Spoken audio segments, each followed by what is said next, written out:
नमस्कार.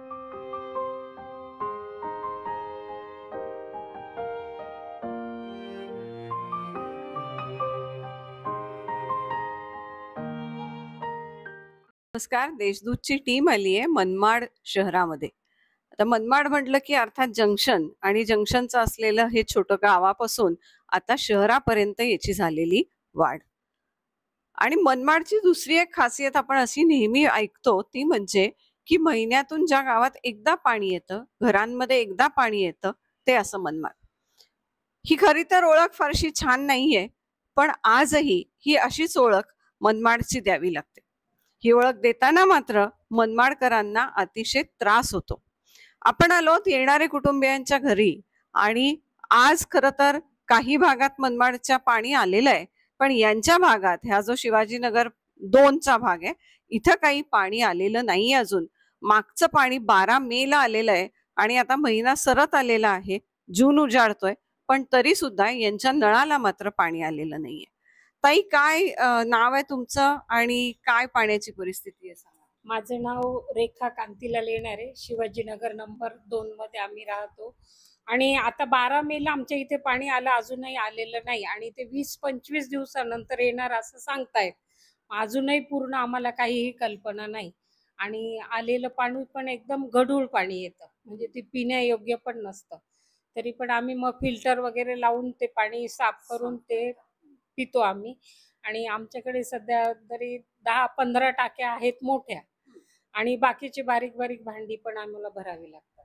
म्हणजे जे मिळेल त्या भांड्यात पाणी भरणे हा दिवसभराचा, जर का जेवढा वेळ पाणी येईल ते काय 2 तास आलं, 4 तास आलं, तर तसा हा उद्योग या महिलांना निश्चित असतो. सर नमस्कार, तुमचं नाव सांगा. कांतीलाल येणारे. आणि तुम्ही असं मगाशी म्हणालात की लहानपणापासून तुम्ही हेच अनुभवताय. आता माझं वय 64 आहे, पण मला लहानपणापासून अजूनही असं आठवत नाही की मनमाडला कधी रोज नळ आले.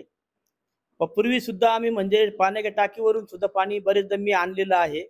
ड्रम मध्ये पाणी भरलेलं, आमचं पूर्ण कुटुंबाने पाणी रोज गाड्यावरती नेऊन पाणी आम्ही वाहिलेलं आहे. आता सुद्धा पाण्याची परिस्थिती महिन्यातून एकदा पाणी येते.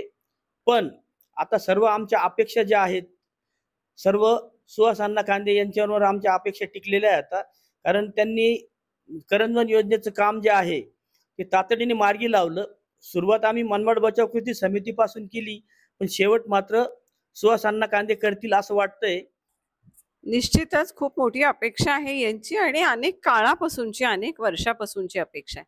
सध्या आपण बघूयात की मनमाडला पाणी मिळतं कसं. आपल्याबरोबर देशदूतच्या मनमाडचे प्रतिनिधी आहेत बबूभाई शेख. तर बबूभाई, कसं मनमाडला पाणी येत आहे आणि सध्या कुठल्या धरणातनं आणि कुठल्या योजनेअंतर्गत पाणी येतं? मनमाडचा पाणी पुरवठा खरं तर हा पालखेड धरणावर अवलंबून आहे.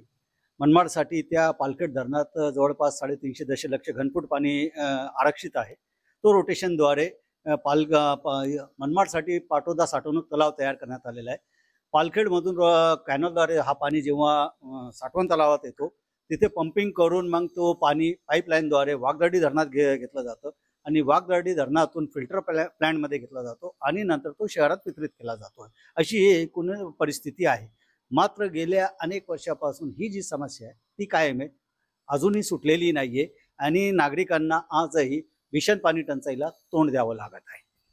तुम्ही जेव्हा म्हणताय की साठवण तलावामधनं पाईपलाईननी पाणी वाघदर्डी धरणात येत आहे आणि मग ते शहरात येत आहे, तर शहराची लोकसंख्या आता किती झाली आहे साधारणपणे आणि त्याला पुरेशा अशा टाक्या आहेत का? नळ योजना घराघरापर्यंत पोहोचलेली आहे?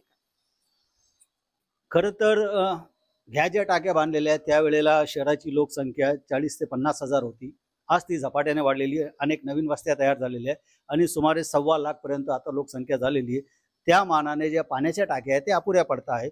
त्या एक टाकी जर भरायची झाली तर 12 ते 15 तास लागतात आहे आणि त्याच्यात वेळ वाया जातोय. विशेष म्हणजे पाण्याच्या टाक्या नवीन बांधण्यासाठी कोणतीही उपाययोजना पालिका प्रशासनाने केलेली नाहीये. आता जी करंजवन योजना होते त्याच्यात मात्र नवीन टाक्या बांधण्याचा प्रस्ताव ठेवलेला होता. त्यामुळे ते 3 ते 4 नवीन टाक्या प्रत्येक भागात बांधण्यात येत आहे. मात्र या अगोदरची जी परिस्थिती होती ती भयावह होती. अपुरा पाणी टाक्यांची संख्या, पाणी पुरवठा करण्यात ती मोठा अडचण ठरत आहे. त्याच्यामुळे नागरिकांना जे आहे तर विशेषतः महिलांना एक हंडा पाण्या भरण्यासाठी टाव फोडावा लागत आहे.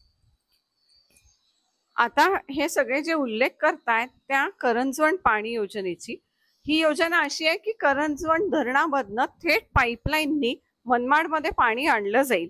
प्रत्येक घरात इथल्या टाक्यांमधनं पाणी दिलं जाईल. भाबडी अपेक्षा आहे की रोज नाही तरी किमान एक दिवसाआड तरी पाणी मिळावं आणि पाण्याचा त्रास मनमाडकरांचा हा मिटावा. ताई, जेव्हा पाणी येतं, एक दिवस जेव्हा पाणी येतं तेव्हा तुमचा दिवस कसा असतो? आमचा दिवस खूपच घाई गडबडीचा असतो. काही काही वेळेस आम्हाला जेवायला पण मिळत नाही. नाश्ता तर सोडा, पण जेवणही नाही मिळत. मग आम्ही फक्त पाण्याच्याच मागे असतो. कुणी पाहुणा आला तर आम्ही त्यांच्याकडे सुद्धा लक्ष देऊ शकत नाही.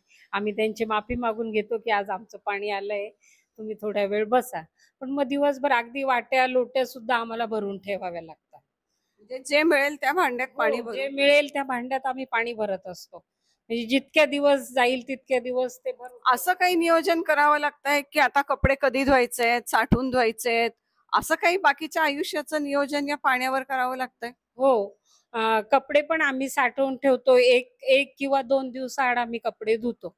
म्हणजे जेणेकरून थोडंफार पाणी वाचेल असं आम्हाला वाटतं. म्हणून मग 2-2 दिवसाआड ते कपडे आम्ही धुतो.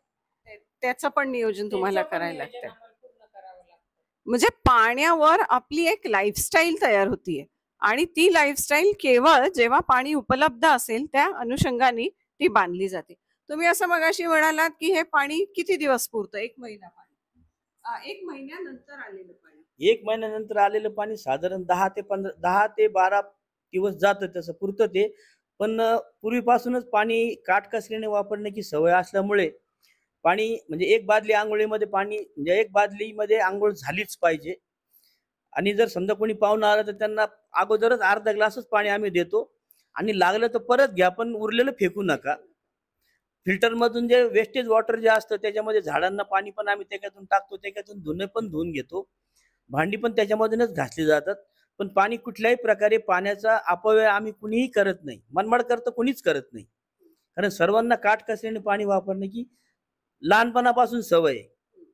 तुम्ही असंही म्हणालात की जेव्हा अगदीच असह्य होतं आणि आता पाणी संपलंय आणि आता पाण्याची प्रतीक्षा आहे, तर अशा काळात मग तुम्ही मुलाकडे पण चालले जात आहे.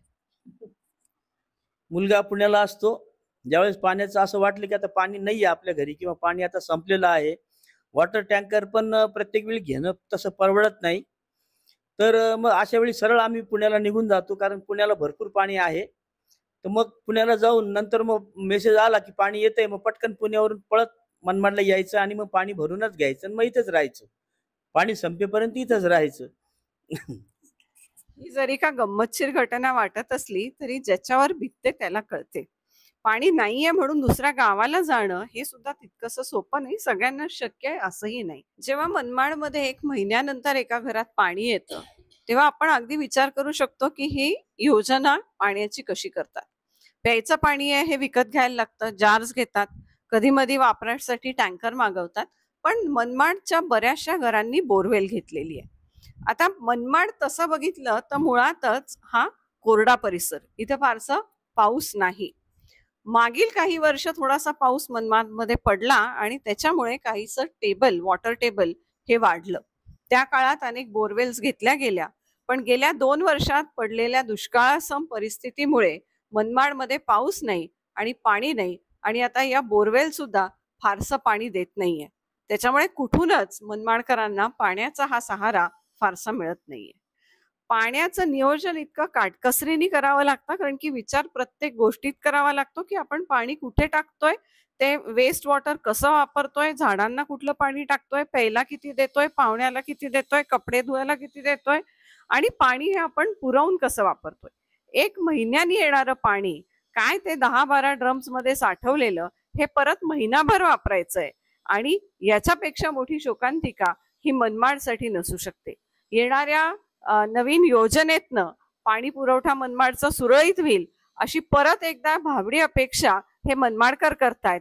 वर्षानुवर्ष हीच अपेक्षा, पण पुन्हा एकदा ती कदाचित आता मार्गी लागेल असं त्यांना आश्वस्त होतंय. देशदूतची टीम मनमाडमधून.